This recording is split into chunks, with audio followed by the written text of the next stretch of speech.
Olá, pessoal, bem-vindos ao Despertos. Você está entrando em um programa onde o normal é ser desperto. Estou aqui com Maria C. Pereda, autora da série de livros O Sol Negro. E hoje nós vamos falar sobre viagem no tempo. Tudo bem, Maria? Como vai? Olá, Cris. Olá a todos. É um prazer estar aqui com vocês num assunto bacana como esses, mas eu vou tentar, como sempre, facilitá-lo o máximo que eu puder. Esse assunto foi pedido por vários fãs da Cris já nas páginas dela, no canal do YouTube, então eu demorei um pouquinho para gravar, por causa de um monte de coisas, mas eu vou falar da viagem no tempo de uma maneira fácil de compreender, ok? E sobre vários ângulos, como sempre. É com você, Cris. Maria, antes de fazer perguntas mais profundas, eu vou começar por essa, tá? O que é e como o nosso cérebro percebe o tempo? Eu vou chamar uma pessoa muito especial aqui para falar sobre como o nosso cérebro percebe o tempo. Então, antes dela entrar, eu vou explicar uma coisa que foi feita uma experiência onde os voluntários se jogavam de costas em uma rede de contenção, essas típicas de circo, né, onde os trapezistas se atiram e caem de costas com segurança. Então, as pessoas que estavam no estudo tinham que dizer mais ou menos o número de segundos que eles demoravam de cair, para cair de costas na rede de contenção. E o interessante é que a grande maioria achou que foi preciso, né, na descida até a rede, e o que ficou ali estatisticamente comprovado é que quando em momentos de perigo, onde a adrenalina aumenta e existe uma tensão emocional em cima, o cérebro grava tudo o que está acontecendo em mais detalhes. E a informação a maior faz com que o tempo se dilate. Para eles, a visão do tempo era maior. É como se eles estivessem caindo em slow motion, né? Então, eles davam um número de segundos maior do que o do relógio. Isso foi no geral.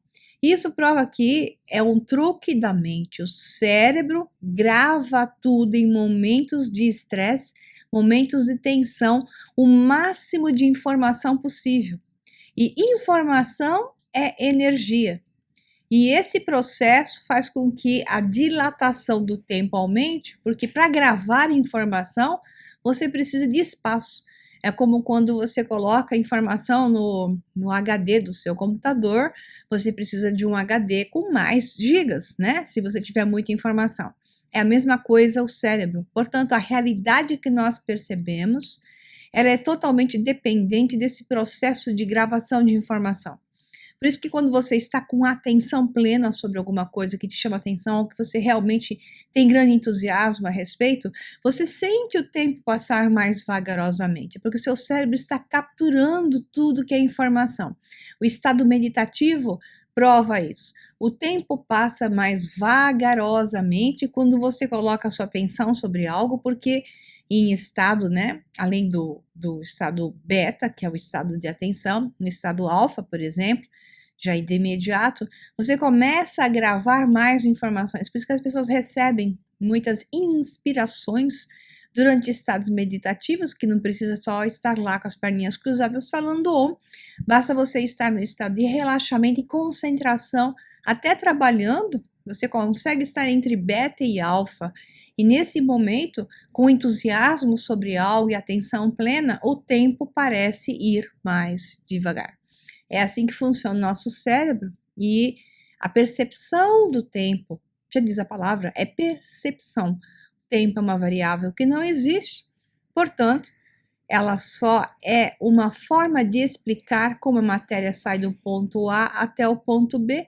Portanto, o tempo depende do espaço e o espaço, quem define, é a matéria. Então, já está explicado como uma das questões de viagem no tempo ocorre, que é a percepção. Então, eu vou deixar agora a Peredinha vir aqui para vocês explicar uma outra forma de você avaliar isso e também tem a ver com o cérebro. Agora é com você, Peredinha. Depois eu volto. Viagem mental no tempo. Em dezembro de 2010, a comunidade física online phys.org publicou uma matéria sobre uma pesquisa que examinou a cronestesia, ou a capacidade do cérebro para viajar mentalmente para frente e para trás no tempo. Essa atividade, diziam os cientistas, nos permite lembrar do passado, visualizar o futuro e viajar mentalmente no tempo subjetivo. São palavras deles, não nossas. Os pesquisadores incluíam Lars Nyberg, da Universidade Umeå, na Suécia, e Del Tuving, da Universidade de Toronto, em Ontário, que definiram, junto com outros colegas, que a viagem mental no tempo consistia em dois conjuntos independentes de processos.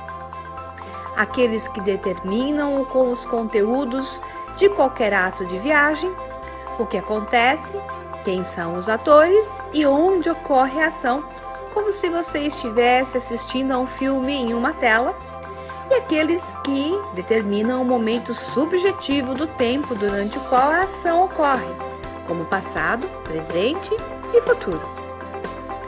Tuving declarou que na neurociência cognitiva sabemos alguma coisa, relativamente falando, sobre espaço percebido, lembrado, conhecido e imaginado. No entanto, não sabemos essencialmente nada sobre tempo percebido, lembrado, conhecido e imaginado. A pergunta que eles esperavam responder era essa: quando você se lembra de algo que fez, digamos, na noite passada, você não está ciente apenas do que aconteceu, mas também de que estava lá, observando no momento em que aconteceu. Mas como você sabe que isso aconteceu em um momento diferente do agora?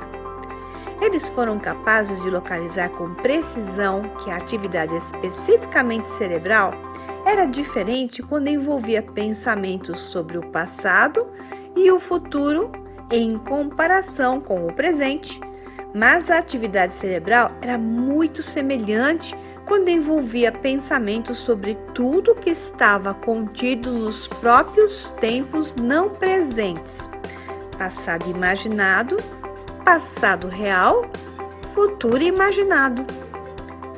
Os resultados mostram que o tempo mental é um produto do cérebro humano e é diferente do tempo externo que chamamos de tempo subjetivo, medido em relógios e calendários.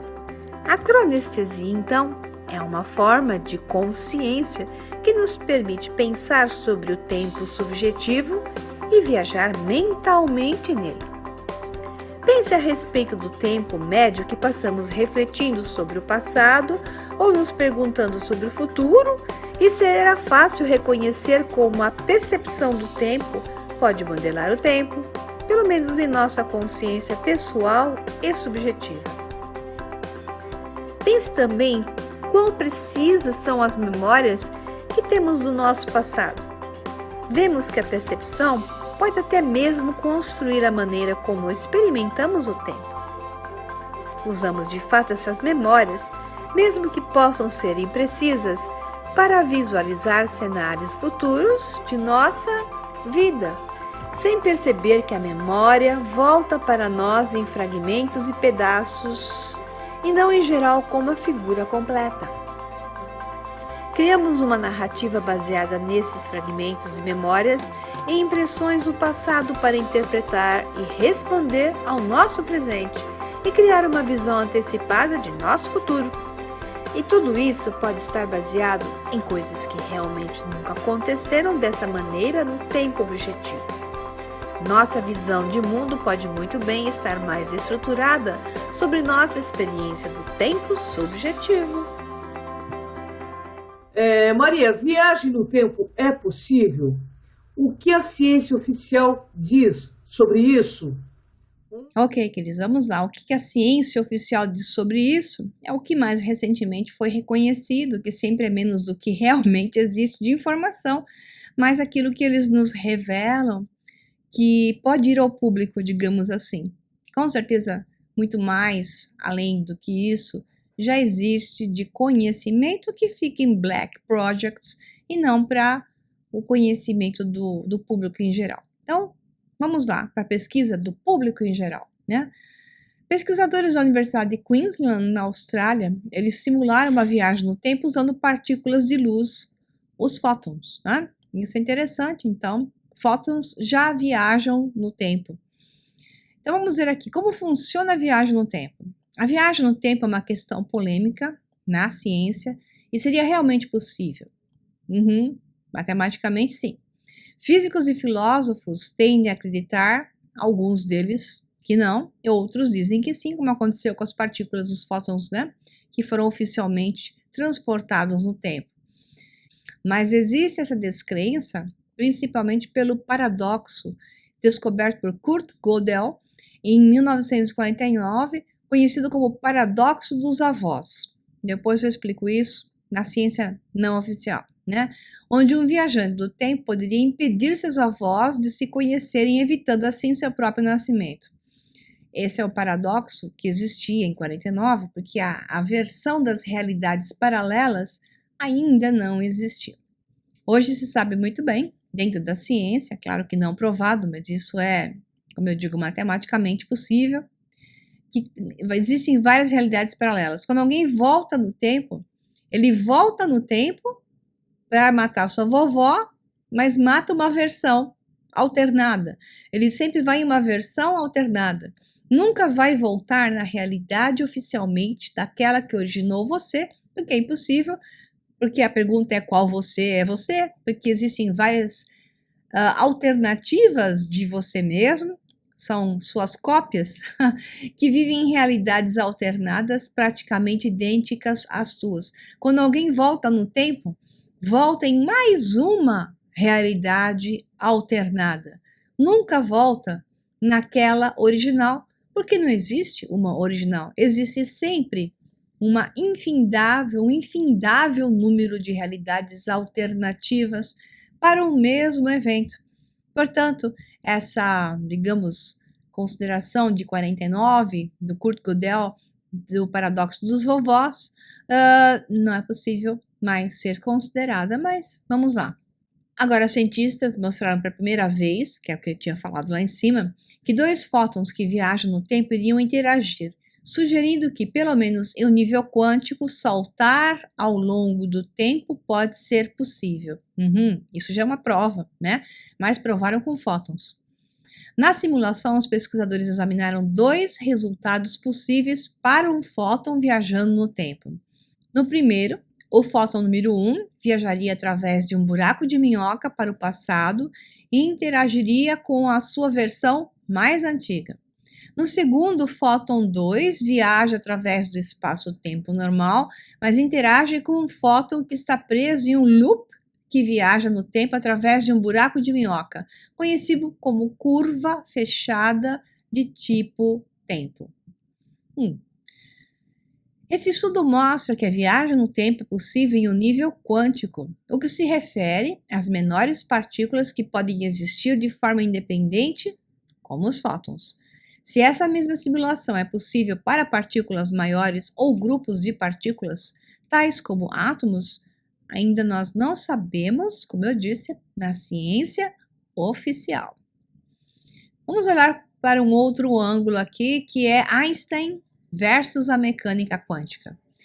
Em 1991, foi previsto pela primeira vez que a viagem no tempo seria possível no mundo quântico, e as realidades paralelas, elas estão consideradas exatamente no mundo quântico.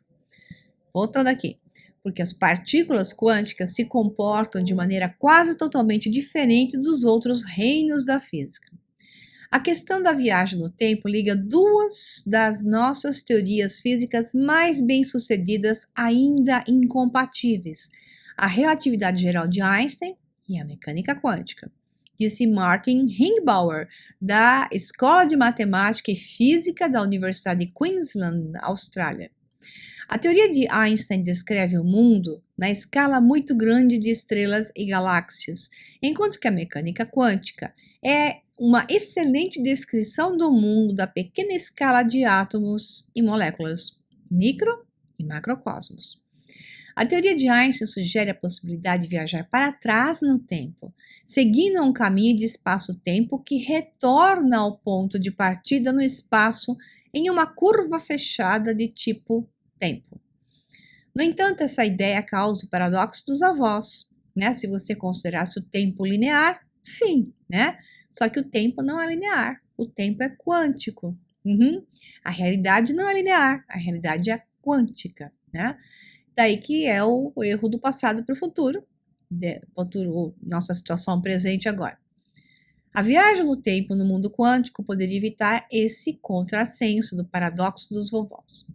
Então, as propriedades de partículas quânticas são difusas ou incertas, de modo que lhes dá espaço de manobra suficiente para evitar situações de viagem no tempo inconsistente, disse Tim Rolfe, professor de física da Universidade de Queensland. Exemplos das possibilidades intrigantes na presença de curvas fechadas incluem a violação do princípio da incerteza de Heisenberg, a criptografia quântica e a clonagem de estados quânticos. O Dr. Ron Mallett, que é um físico teórico da Universidade de Connecticut, desde criança sonhava com a história da máquina do tempo, criada naquela história de H.G. Wells. Ele tinha até uma miniatura daquela famosa máquina do tempo, que tinha uma cadeirinha e ela dava giros, né? E sumia no tempo. Então, para ele, aquilo lá não era uma fantasia, ele achava que era possível. E por causa disso, ele estudou física na universidade com interesse especial em buracos negros. Ele imaginou que a compreensão sobre buracos negros poderia ajudá-lo a entender a viagem no tempo. Ele está certíssimo, né? Na época, os buracos negros foram considerados loucura. Imagina, coitadinho. Mas pelo menos eram uma loucura legítima, disse Mallett. Viagem no tempo, por outro lado, era considerado loucura louca. Nossa, ele deve ter sofrido muito com isso. Eu usava os buracos negros como desculpa, disse ele com uma risada, porque ele estudava os buracos negros, mas o objetivo dele era viagem no tempo. Naquela época, quando ele era jovem, falar sobre isso era metralhadora na certa. Portanto, ele escondia a história, deu para entender, né? Albert Einstein descreveu o tempo como uma quarta dimensão. E ele disse que o tempo e o espaço são ligados. Portanto, os físicos falam de espaço-tempo. O termo certo é matriz de espaço-tempo, ok? Ou campo de espaço-tempo. Disse que espaço-tempos fazem curvas e reviravoltas em torno de buracos negros rotativos. Exatamente. Isso é bem moderno. Mallett se perguntou se era possível reproduzir essas condições aqui na Terra. Duas coincidências o ajudaram a descobrir como, porque ele, na verdade, conseguiu uma grande premiação com relação a esse assunto, porque ele provou matematicamente que é possível. Quando Mallett se formou na faculdade, ele queria iniciar sua pesquisa de imediato, mas era uma época de repressão e as faculdades não estavam contratando de imediato. Ele acabou trabalhando com lasers e aprendendo sobre as capacidades de corte para o mundo industrial, né? Depois de 2 anos nesse trabalho, ele conseguiu o emprego que desejava inicialmente na Universidade de Connecticut. Para entender o progresso de sua pesquisa, é preciso compreender 2 teorias de Einstein. Então, vamos lá, né? Então, já que você aí que pediu sobre viagem no tempo, você tem que entender as teorias. Então, vamos começar pela primeira. De acordo com a teoria da relatividade especial de Einstein, o tempo é afetado pela velocidade. Já foi comprovado em laboratório que as partículas subatômicas podem ser lançadas para o futuro em altas velocidades. Um acelerador foi usado em partículas que se acredita terem se desintegrado após um determinado período de tempo. Então, as partículas aparecem no futuro, em um estado jovem. Interessante isso, né? Sem se desintegrarem da forma como habitualmente acontece. Se a gente puder ir para o futuro e ficar mais jovem, né? O envelhecimento das partículas diminui à medida que elas aceleram. Ocorre a dilatação do espaço-tempo. É isso que eles estão querendo falar aqui. De acordo com a teoria geral da relatividade de Einstein, o tempo também é afetado pela gravidade. Isso vocês também viram no filme Interestelar, de Christopher Nolan, dos irmãos Nolan, né? Um escreveu, o outro dirigiu.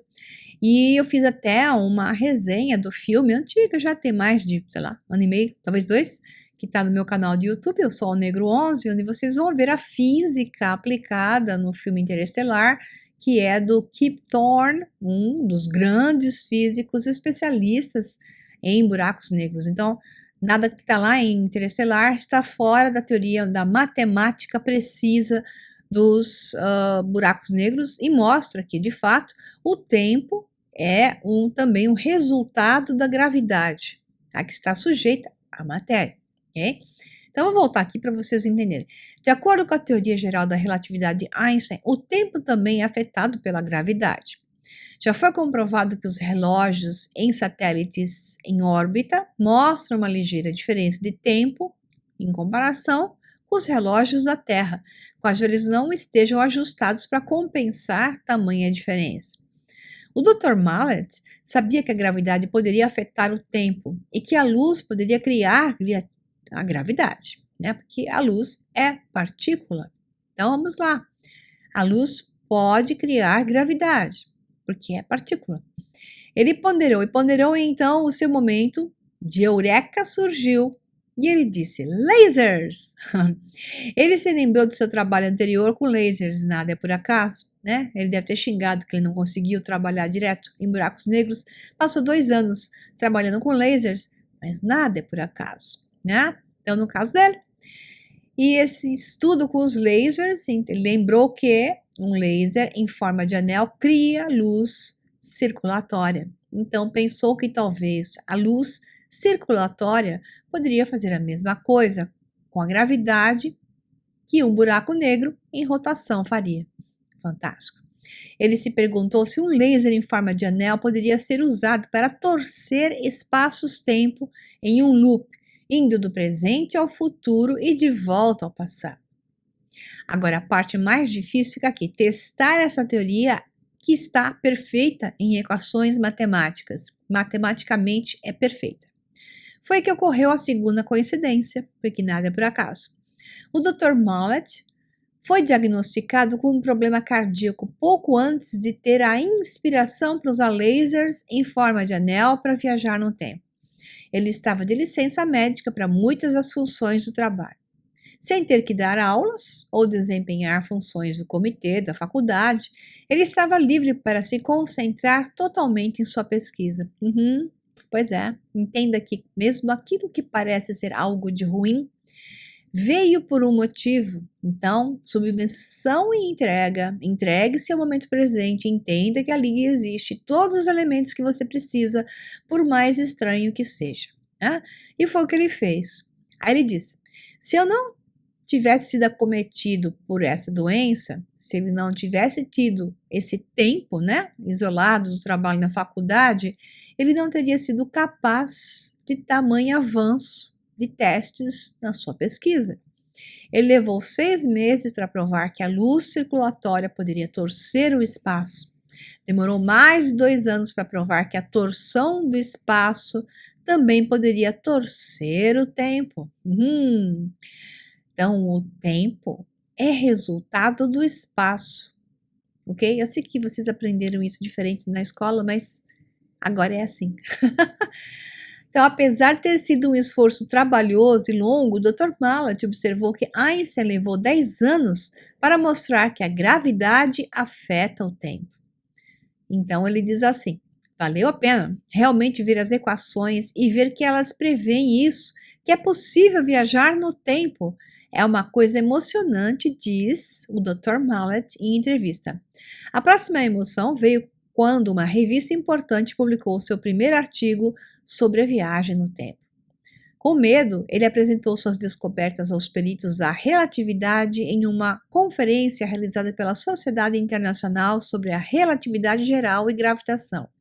Ele estava particularmente nervoso para falar sobre a viagem no tempo na frente do famoso Dr.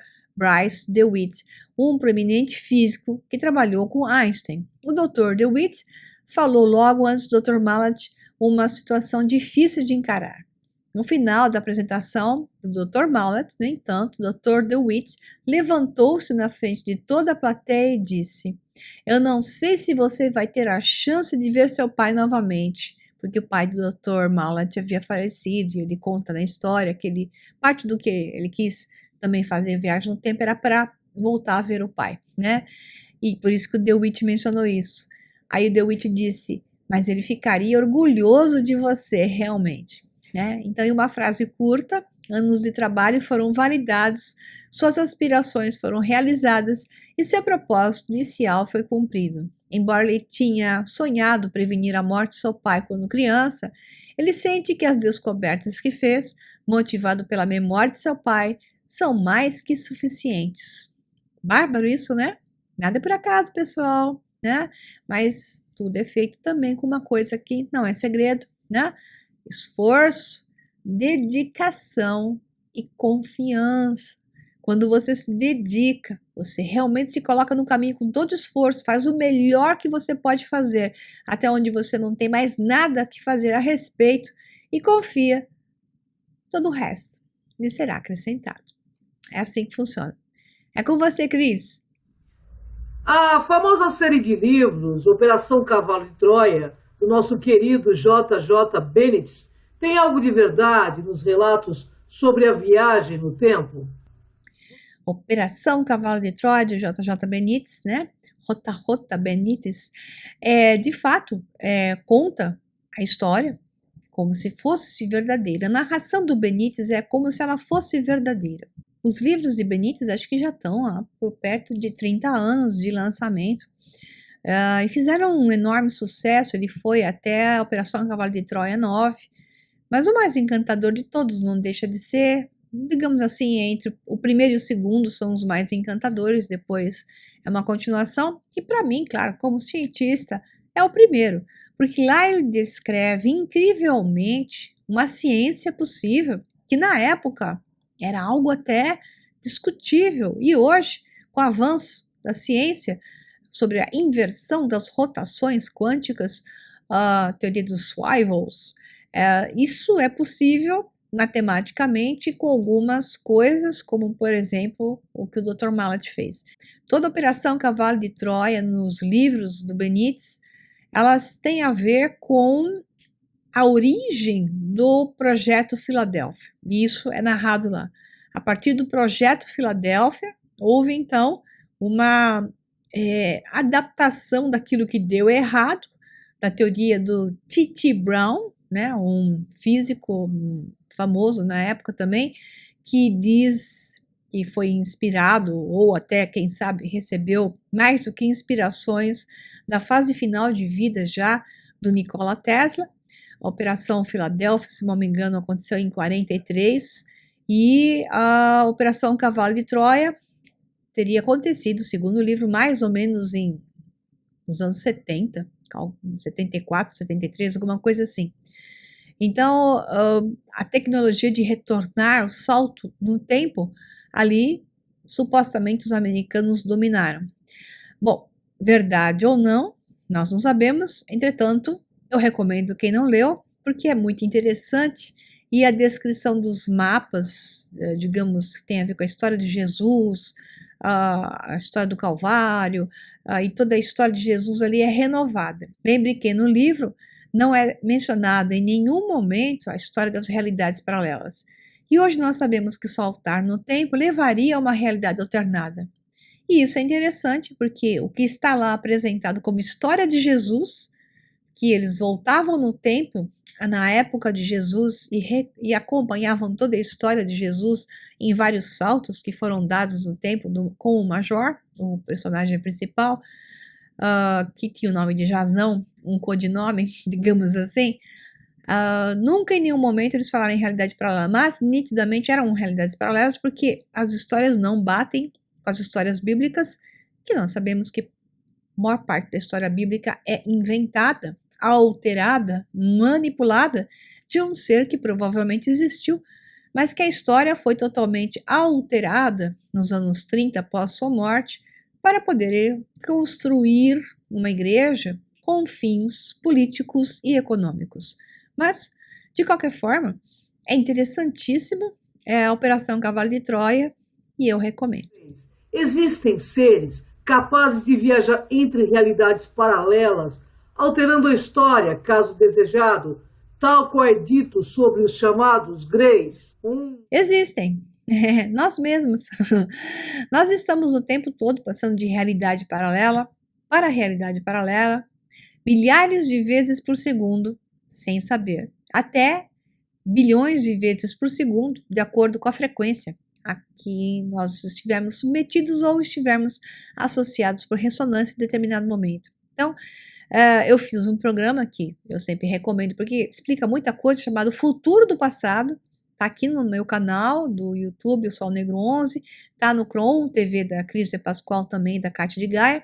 Então, quem não conhece a questão de realidades paralelas e em detalhes maiores, eu sugiro que assistam esse O Futuro do Passado. Então, nós estamos o tempo todo saltando entre linhas de tempo. O que acontece é que nós perdemos a memória daquilo que estava na realidade paralela anterior para essa. Por isso, nós não nos recordamos daquilo que se chama de reencarnações, porque em cada linha de tempo, a nossa memória se apaga por uma questão de frequências variadas. Nosso cérebro terreno não trabalha com capacidade de processar frequências distintas, né? E daí vai uma longa história.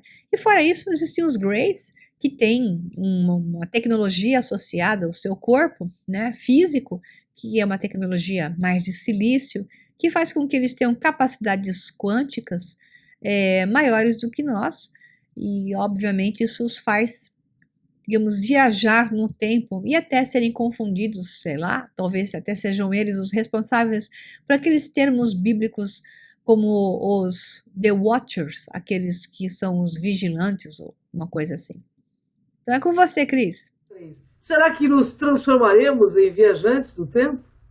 Sem dúvida que sim, oficialmente nós nos transformaremos em viajantes do tempo com o desenvolvimento da tecnologia. Então nós vamos ter chips diversos associados no nosso corpo, vários implantes, é o caminho, é o que vai acontecer. Através dessa inserção de tecnologia, o homem será parte máquina, parte humano, como acontece com os Greys, e isso fará com que ele seja um ser diferente, mais capaz de computar, raciocinar, trabalhar com informações e trabalhar com diversas frequências. A partir de então, será mais fácil viajar no tempo, de acordo com o seu desejo, passando para realidades paralelas e manter e reter a memória, que é o nosso problema hoje. Nós não retemos a memória quando viajamos no tempo. É uma questão de mais algumas centenas de anos para que cheguemos a tal desenvolvimento. Então é isso aí, pessoal. Espero ter dado um pouquinho, assim, um pouco de informação a respeito da visão do que é a viagem no tempo. E um abraço para vocês. Até o próximo Despertos. Tchau, tchau. Inscrevam-se no nosso canal do YouTube, Cron TV e o Sol Negro 11, de Maria Pereda. Gratidão, pessoal. Até o próximo Desperto.